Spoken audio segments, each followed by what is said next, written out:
Bab yang menyatakan tentang perkara yang membatalkan atau yang tidak membatalkan puasa. Menggosok gigi selepas zuhur. Makruh menggosok gigi atau bersugi selepas zuhur mengikut pendapat mu'tamad. Lepas zuhur. Sebelum, tidak makruh. Antaranya pendapat Al-Imam Ibn Hajar Al-Haytami dan ulama Syafi'iyah yang lain. Ketika menggosok gigi disyaratkan ubat gigi tidak tertelan, kerana jika tertelan ia membatalkan puasa. Yang pertama dia nak beritahu gosok gigi lepas zuhur makruh. Sebelum zuhur tidak makruh.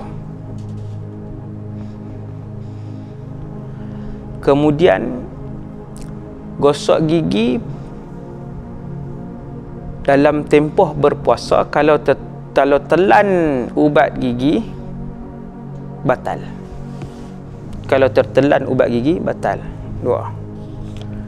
Yang ketiga pula ialah dia nak bagi tahu ada juga pendapat di dalam mazhab Syafi'i bahawa gosok gigi selepas zuhur bagi orang yang berpuasa tidak makruh, sama ada puasa fardu atau puasa sunat.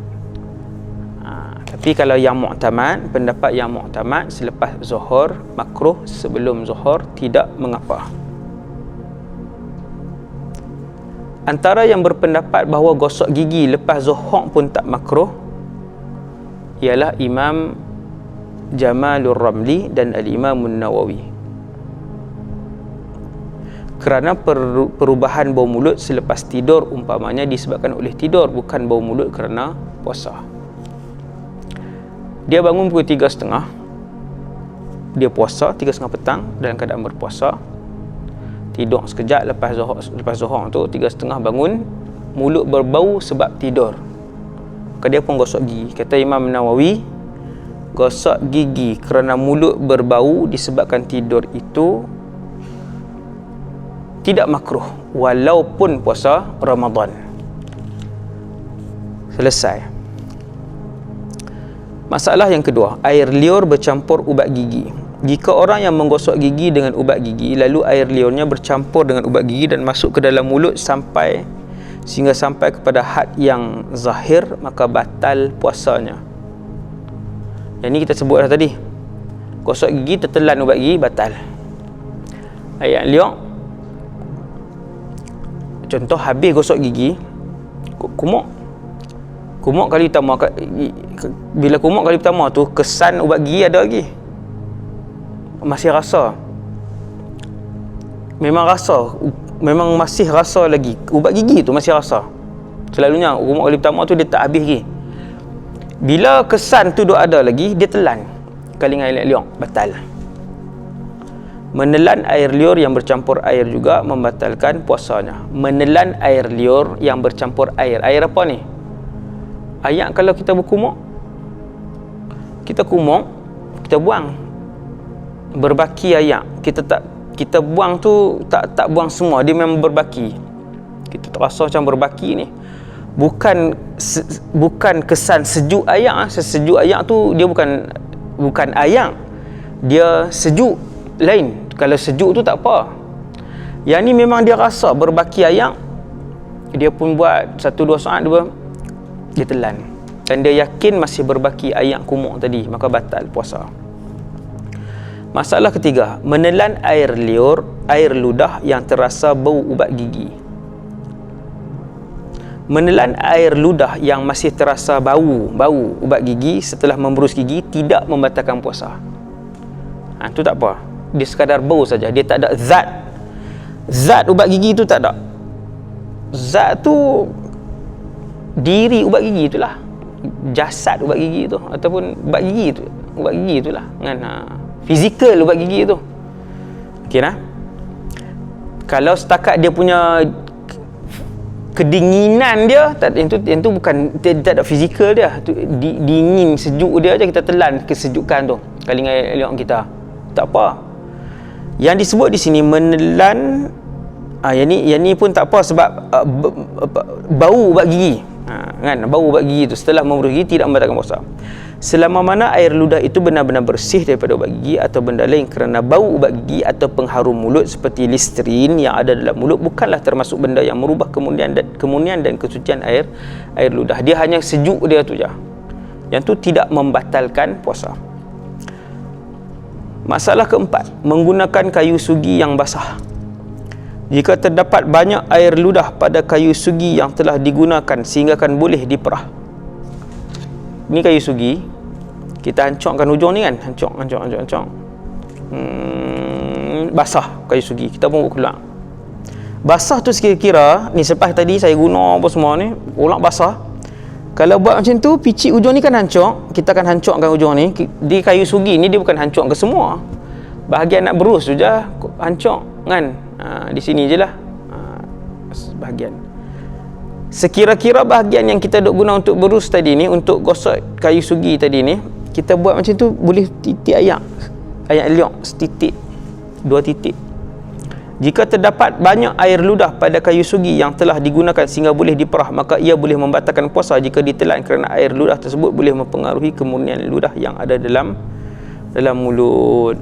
Kita pun masuk balik, tak di luar, buat masuk balik. Dalam ni ada banyak tadi ni, sampai boleh titik 2 titik. Masuk balik, isap.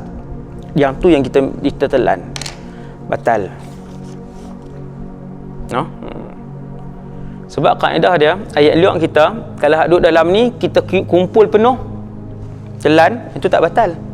Ayat liuk kita sendiri, kumpul penuh pun, selama dia di dalam mulut, tak keluar daripada bibir ni, duduk dalam, telan, tak apa. Ataupun duduk atas lidah kita pula, telan, tak apa, ayat liuk, duduk atas lidah. Tapi kalau dia dah keluar daripada bibir macam tu, ayat liuk, kita naik balik, tu batal. Tu konsep tu kan. Contoh kalau buat macam tu, teruk sangat dah tu.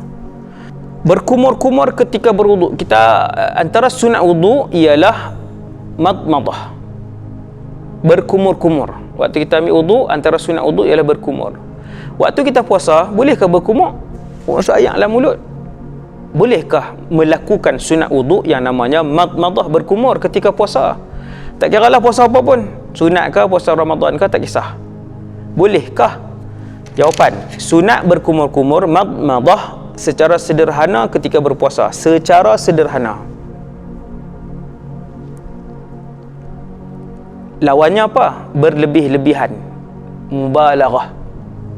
Maksudnya, Ustaz, bila masa yang kita berkumur berlebih-lebihan? Untuk pengetahuan kita semua, kalau kita tak puasa, kita disunatkan berkumur. Bukan sikit-sikit tau, kan bubuh macam tu tak.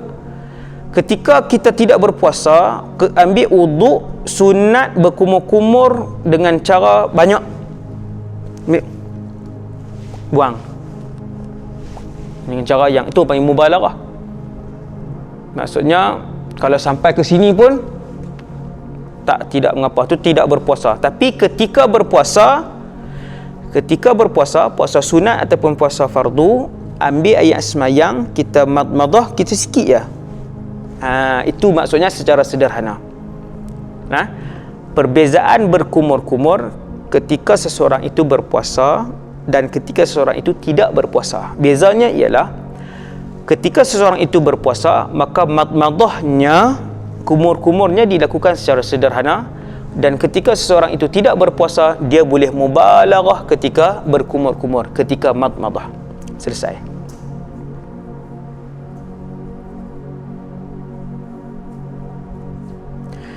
Jika tertelan air ketika berkumur-kumur secara sederhana, bulan puasa dia ambil semayang, dia pun berkumur secara sederhana, dia tak buat lebih-lebih pun, tapi tertelan juga, maka ia tidak membatalkan puasa. Sebab dia dah jaga dah, dia sudah berhati-hati, dia sudah berjaga-jaga. Ketika berkumur, dia buat sederhana, dia tak buat macam waktu dia tak berpuasa. Tiba-tiba rasa tertelan juga, tidak membatalkan puasa. Tertelan air basuhan wuduk keempat. Ini tajuk masalah yang kedua dalam bab wuduk ketika berpuasa. Ini tajuk wuduk ketika berpuasa. dia tertelan air basuhan wuduk yang keempat. 3 kali dah basuh, dia pergi basuh kali yang keempat. Satu orang dia ambil wuduk, basuh 3 kali dah, dia basuh kali keempat tu tertelan. Apa hukum dia? Air wuduk yang termasuk ke dalam mulut tanpa sengaja pada basuhan pertama, kedua dan ketiga tidak membatalkan puasa.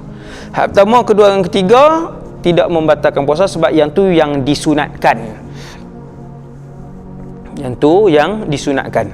Maka tidak membatalkan puasa. Tetapi air wuduk yang keempat masuk walaupun tanpa sengaja, batal puasa. Kerana basuhan yang keempat dalam wuduk adalah tidak disuruh oleh agama. Contoh ambil semayang, basuh muka, hak pertama tu rukun lah. Hak kedua, ketiga tu jadi sunat. Kan?